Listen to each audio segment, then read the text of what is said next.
От извора на България, трета част. Град Кермен, Сливенско. Продължаваме с традиционните фолклорни срещи, където опознаваме България, за да я обикнем още повече. Както знаете, нашият бит, песенен и танцов фолклор са най-добрият начин това да се случи. Разбира се, всичко това е подплатено с традиционни храни и питиета от даденото райско кътче из България, на което гостувахме.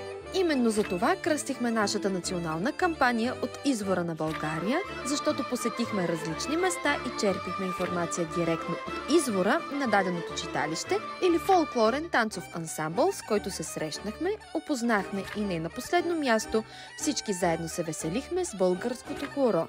Прокарваме пътека към традиционният извор на знания от миналото, там, където е истината. Младите по-така работници с подскока подвижно. Раз, два, три, четири, шест, седем. И пак раз.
да танцуваш традиционни хора, да вкусиш традиционна храна, да слушаш традиционна музика и песни, да пътуваш с усмихнати родолюбци и да опознаваш красивото фолклорно минало на България, да нахраниш душата си и в буквалния, и в преносния смисъл. Ами трябва и да дадеш, и по-точно да се отдадеш и ще получиш всичко това. Бъди един от нас, отдай се на хорото и ще получиш. А даването се състои именно в това наше верою да търсим и да ви водим да пиете от чистият извор, защото другото е бошлафа работа. Както казва народа, от ден до пладне. Но докато го разберем, може и да е късно. Да, има ни и сме тук.